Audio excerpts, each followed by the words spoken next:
சம்பிரதாயத்துக்காக tweet போடுறதும், சம்பிரதாயத்துக்காக அறிக்கை விடுறதும், சம்பிரதாயத்துக்காக நானும் மக்களோட மக்களா இருக்கிறேன்னு காட்டிக்கிறதும், சம்பிரதாயத்துக்காக மழை தண்ணியில நின்று போட்டோ எடுக்கிறதும் எனக்கு அதுல கொஞ்சம் கூட உடன்பாடே இல்ல. கூட்டணி கணக்குகளை மட்டுமே நம்பி இருமாப்புடன் 200 வெல்வோம் என்று எகத்தால முழக்கமிடும் மக்கள் விரோத ஆட்சியாளர்களுக்கு என் மக்களோடு இணைந்து நான் விடுக்கும் எச்சரிக்கை, நீங்க உங்களோட சுயநலனுக்காக பல வழிகளில் பாதுகாத்து வரும் உங்கள் கூட்டணி கணக்குகள் அனைத்தும் 2026 மக்களே மைனஸ் ஆக்கி விடுவார்கள். நம்ம தமிழ்நாட்டு மக்களுக்கு தேவையான அடிப்படை வசதிகளை பாதுகாப்புடன் முறையாக முழுமையாக அளிக்கும் மக்களை உண்மையாகவே நேசிக்கிற ஒரு நல்ல அரசு.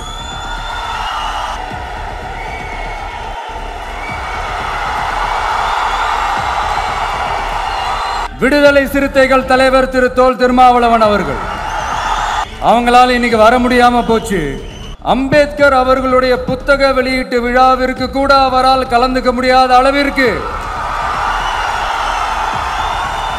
கூட்டணி கட்சிகள் சார்ந்து எவ்வளவு பிரஷர் இருக்கும் என்று என்னால் யூகிக்க முடிந்தாலும் நான் இப்ப சொல்றேன், அவருடைய மனசு முழுக்க முழுக்க இன்னைக்கு நம்மளோட தான் இருக்கும். எல்லாருக்கும் வணக்கம்.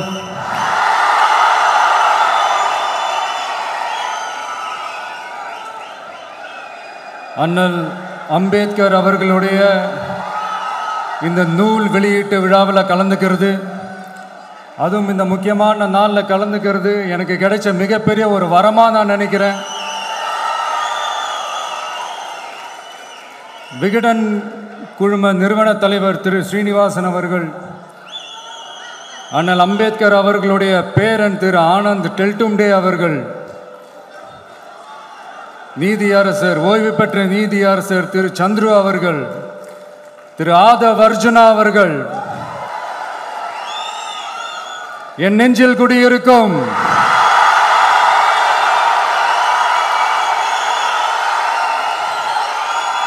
என்னுடைய நண்பா நண்பிகள், தோழா தோழிகள்,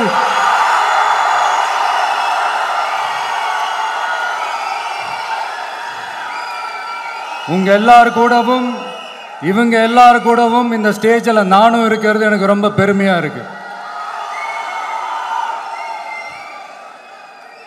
முக்கியமா இப்படி ஒரு ஃபங்க்ஷனை ஏற்பாடு பண்ணி எனக்கு அந்த வாய்ப்பை கொடுத்த விகடன் குழுமத்திற்கு என்னுடைய மனமார்ந்த நன்றிகளை தெரிவிச்சுக்கிறேன்.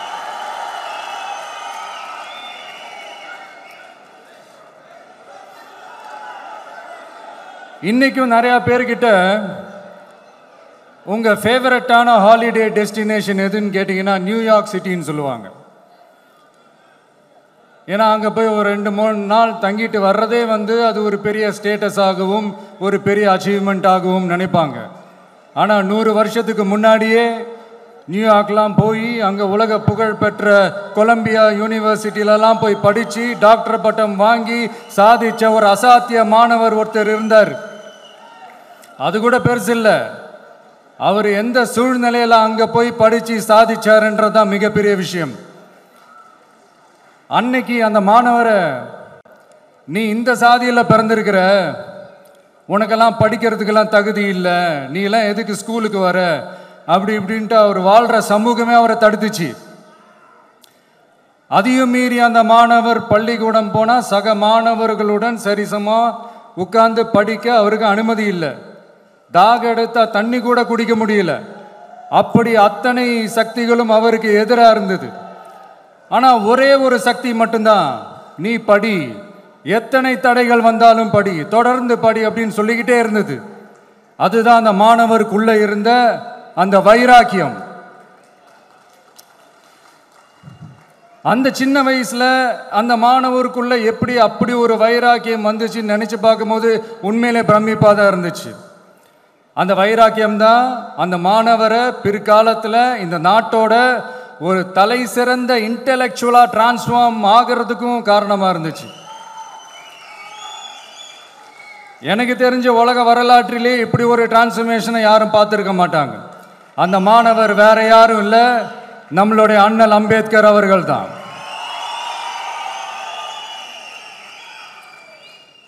வன்மத்தை மட்டுமே தனக்கு காட்டிய இந்த சமூகத்திற்கு அவர் திருப்பி என்ன செஞ்சாரு அப்படின்னு அதை படித்து பார்க்கும்போது உண்மையிலே மெய்சில் இருக்க வச்சுது.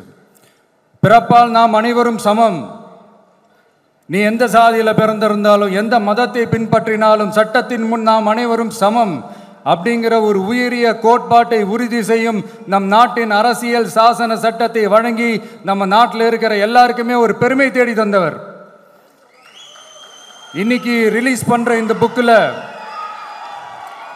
எல்லோருக்குமான தலைவர் அம்பேத்கர் அப்படின்ற அந்த புக்கில் ஒரு 100க்கும் மேற்பட்ட கட்டுரைகள், நேர்காணல்கள் எல்லாமே இருக்குது. அதில் என்ன ரொம்ப யோசிக்க வச்சது அவர் எழுதின அந்த பயோகிராஃபி தான். வெயிட்டிங் ஃபார் அ வீசான்னு சொல்லி அதுக்கு தலைப்பு வச்சுருந்தார். அதில் அவர் லைஃப்பில் ஃபேஸ் பண்ண விஷயங்கள், அவரை பாதித்த விஷயங்கள் எல்லாமே கிட்டத்தட்ட ஒரு 6 சம்பவங்கள் பற்றி அதில் குறிப்பிட்டிருந்தார். அதில் ஒரு 2 விஷயம் ரொம்ப பாதித்தது என்னென்னா, அதில் ஒன்று, அவருக்கு 9 இயர்ஸாக இருக்கும்போது அவரும் அவருடைய பிரதரும் வெளியூரில் இருக்கிற அவங்க அப்பாவை பார்க்குறதுக்காக போகிறாங்க. அப்போ ட்ரெயின்லேருந்து இறங்கி இந்த மாட்டு வண்டிக்காக வெயிட் பண்ணிகிட்டு இருக்கும்போது ஒருத்தர் கூட அவங்கள ஏற்றிட்டு போகிறதுக்கு தயாராக இல்லை. ஏன்னா அந்தளவுக்கு தீண்டாமை கொடுமை. அப்புறம் கொஞ்சம் எக்ஸ்ட்ரா பணம் காசெல்லாம் கொடுக்குறோன்னு ஒரு வண்டிக்காரர் ஒத்துக்கிறார். அப்போ கூட அந்த வண்டிக்காரர் என்ன பண்ணுறாருன்னா, அந்த பசங்களை வண்டி ஓட்ட சொல்லிட்டு இவர் தீட்டுப்பட்டுடும்னு சொல்லி வண்டியில் ஏறாமல் நடந்து போகிறார். அந்த நாள் முழுக்க அந்த பசங்களுக்கு குடிக்க தண்ணி கூட கொடுக்காம அந்த டிராவல் எவ்வளவு கொடுமையாக இருந்துச்சுன்னு சொல்லி அதில் மென்ஷன் பண்ணியிருந்தார். 2வது, அதே அம்பேத்கர் அவர்கள் அமெரிக்கா, பிரிட்டன்லலாம் போய் படித்து டாக்டர் பட்டம்லாம் வாங்கி சாதிச்சு ஒரு பெரிய வழக்கறிஞராக இந்தியாவுக்கு திரும்ப வராரு. அப்போ மும்பைக்கு பக்கத்தில் ஒரு கிராமத்துக்கு அவரை கூப்பிடுறாங்க. அப்போ அவர் ஒரு அரசாங்க பொறுப்பில் இருக்கிறார். அந்த கிராமத்துக்காரங்க ஒரு வண்டியை ஒன்று ஏற்பாடு பண்ணி அவரை கூட்டிகிட்டு வரணும்னு நினைக்கிறாங்க. ஆனால் அந்த வண்டி ஓட்டுறவர் அவருக்கு சமமாக உட்காந்து வண்டி ஓட்டுறதுக்கு யோசிக்கிறார், மறுக்கிறார். ஒரு லண்டனுக்கு போய் ஒரு பாரிஸ்டர் பட்டம் வாங்கிய அம்பேத்கரை விட ஒரு வண்டி ஓட்டுறவர் தன்னை உயர்ந்தவனா நினைக்கிறார். அதுதான் அந்த சமூக கொடுமை தான் அவரை சமத்துவத்துக்காக போராட வச்சுது. எனக்கு ஒரு டவுட்டுங்க, இன்னைக்கு திரு அம்பேத்கர் அவர்கள் உயிரோடு இருந்திருந்தா என்ன நினைப்பாரு? இன்னைக்கு இருக்கிற நம்ம இந்தியாவை பார்த்து அவர் பெருமைப்படுவாரா, இல்லை வருத்தப்படுவாரா, இல்லை அப்படியே வருத்தப்பட்ட எதை நினைச்சு வருத்தப்படுவார்? இன்னைக்கு நம்ம நாடு முழு வளர்ச்சி அடையணும்னா ஜனநாயகம் காக்கப்படணும். அந்த ஜனநாயகம் காக்கப்படணும்னா அரசியல் அமைப்பு சட்டம் காக்கப்படணும். அதுக்கான பொறுப்பு, அந்த கடமை நம்ம ஒவ்வொருத்தருக்கிட்டையும் இருக்கணும்னு தோணுச்சு. அந்த பொறுப்போடும் அந்த கடமையோடும் தான் இதை நான் ஆணித்தரமாக சொல்கிறேன். ஜனநாயகத்தை நாணிவேர் ஃப்ரீ அண்ட் ஃபேர் எலெக்ஷன்ஸ், சுதந்திரமான மற்றும் நியாயமான தேர்தல். தேர்தல் நியாயமாக நடக்கலைன்னு நான் சொல்ல வரல, பட் சுதந்திரமாகவும் நியாயமாகவும் தான் தேர்தல் நடக்குது அப்படிங்கிற அந்த அசைக்க முடியாத நம்பிக்கை நம்ம ஒவ்வொரு இந்தியனுக்கும் இருக்கணும்னு தோணுச்சு. அது அமையணும்னா தேர்தல் ஆணையர்கள் கான்சென்சஸ், அதாவது ஒருமித்த கருத்து அடிப்படையில் மட்டும்தான் நியமிக்கப்பட வேண்டும் அப்படின்றதான் என்னுடைய ஒரு வலிமையான ஒரு கோரிக்கை. 2வது, ஏப்ரல் 14 அண்ணல் அம்பேத்கர் அவர்களுடைய பிறந்த நாள். அன்னைக்கு தான் நம்ம ஒட்டுமொத்த இந்தியர்களுக்குமான ஜனநாயக உரிமைகள் பிறந்த தினம். அதனால் அந்த டேட்டை இந்தியாவோட ஜனநாயக உரிமைகள் தினமாக அறிவிக்கணும்.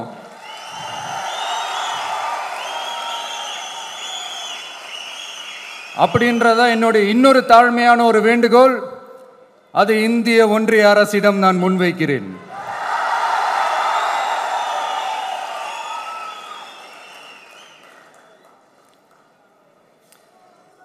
அம்பேத்கர் அவர்களை பற்றி யோசிக்கும் போது கண்டிப்பாக சட்டம் ஒழுங்கு, சமூக நீதியை பற்றி யோசிக்காமல் இருக்கவே முடியாது. இன்றைக்கும் மணிப்பூரில் என்ன நடக்குதுன்னு நம்ம எல்லாருக்குமே தெரியும். ஆனால் அதை பற்றி கொஞ்சம் கூட அதை கண்டுக்காமல் ஒரு அரசு மேலே இருந்து நம்மளை ஆண்டுகிட்டு இருக்கு.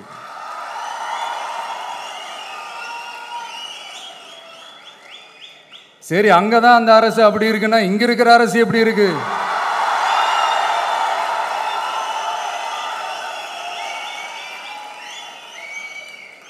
இங்க நம்ம தமிழ்நாட்டில் வேங்கை வயல்னு ஒரு ஊர்ல என்ன நடந்துச்சுன்னு நம்ம எல்லாருக்குமே தெரியும். சமூக நீதி பேசுற இங்க இருக்கிற அரசு அதுக்கு எந்த விதமான ஒரு நடவடிக்கை எடுத்த மாதிரியே எனக்கு தெரியலையே. இவ்வளோ காலங்கள் தாண்டி, இத்தனை வருஷங்கள் தாண்டி ஒரு துரும்ப கூட கிள்ளி போடலையே. அதுதான் இதெல்லாம் இன்னைக்கு அம்பேத்கர் அவர்கள் இன்னைக்கு பார்த்தாருன்னா வெக்கப்பட்டு தலை குனிஞ்சு போவார்ல. கரெக்டு, நம்ம நடக்கிற பிரச்சனைகள், நடக்கிற கொடுமைகளுக்கெல்லாம் நம்ம குரல் கொடுக்கணும். ஆனால் நடக்கிற பிரச்சனைகள் ஒன்றா ரெண்டா, பெண் குழந்தைகளுக்கு எதிராக, பெண்களுக்கு எதிராக, ஏன் மனித உயிர்களுக்கு எதிராக, இதெல்லாம் நம்ம பார்க்குறோம், படிக்கிறோம், மற்றவங்க கிட்ட இருந்து கேட்டு தெரிஞ்சுக்கிறோம். இதுக்கெல்லாம் ஒரு நிரந்தரமான ஒரு தீர்வு என்ன தெரியுமா? ரொம்ப சிம்பிள் தான். நம்ம தமிழ்நாட்டு மக்களுக்கு தேவையான அடிப்படை வசதிகளை பாதுகாப்புடன் முழுமையாக அளிக்கும் மக்களை உண்மையாகவே நேசிக்கிற ஒரு நல்ல அரசு.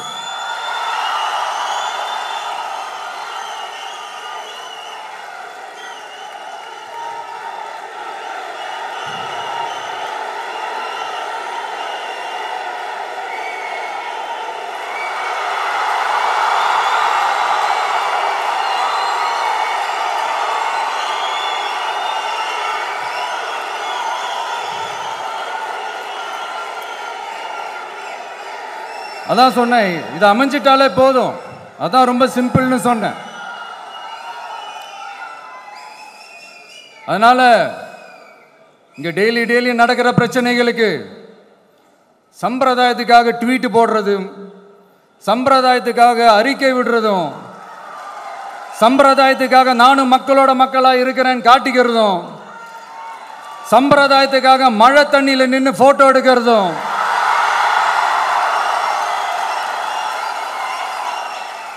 எனக்கு அதுல கொஞ்சம் கூட உடன்பாடே இல்லை. பட் என்ன பண்றது, நம்மளும் சம்பிரதாயத்துக்காக சில நேரத்தில் அந்த மாதிரி செய்ய வேண்டியதா போயிடுது. அதாவது என்ன சொல்ல வரேன்னா, மக்களோட உரிமைகளுக்காகவும் அவங்களோட உணர்வு பூர்வமாக இருக்கணும். என்ன ஒவ்வொருத்தரும் அவங்க குடும்பத்தில் ஒருத்தனா நினைச்சிட்டு இருக்கிற அவங்க தமிழ்நாட்டில் அவங்களுக்கு எங்க என்ன பிரச்சனை நடந்தாலும் அவங்களோட உரிமைகளுக்காகவும் அவங்களோட உணர்வு பூர்வமாக இருப்பேன். எப்பவுமே அப்படிதான் இருப்பேன்.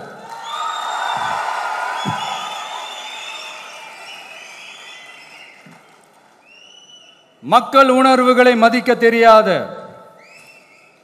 மக்களுக்கு அடிப்படை சமூக நீதியான பாதுகாப்பை கூட உறுதி செய்ய இயலாத, கூட்டணி கணக்குகளை மட்டுமே நம்பி இருமாப்புடன் 200 வெல்வோம்,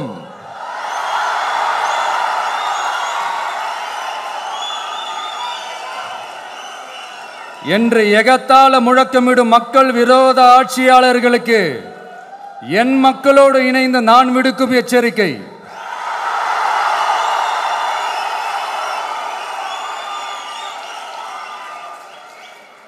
நீங்க உங்களோட சுயநலனுக்காக பல வழிகளில் பாதுகாத்து வரும் உங்கள் கூட்டணி கணக்குகள் அனைத்தும் 2026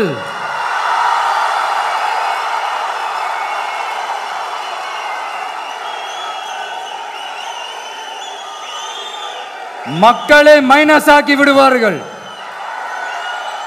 மக்களே மைனஸ் ஆக்கி விடுவார்கள். மக்களே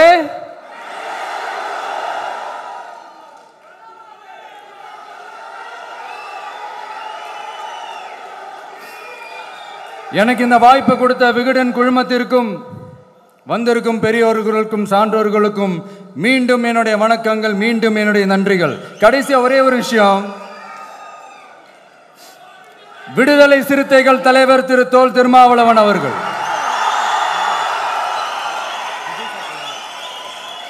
அவங்களால இன்னைக்கு வர முடியாம போச்சு.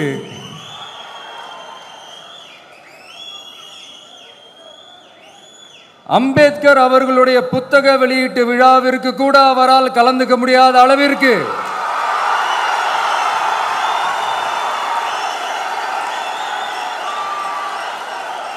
கூட்டணி கட்சிகள் சார்ந்து எவ்வளவு பிரஷர் இருக்கும், என்று என்னால் யூகிக்க முடிந்தாலும் நான் இப்ப சொல்றேன், அவருடைய மனசு முழுக்க முழுக்க இன்னைக்கு நம்மளோட தான் இருக்கும். நன்றி, வணக்கம்.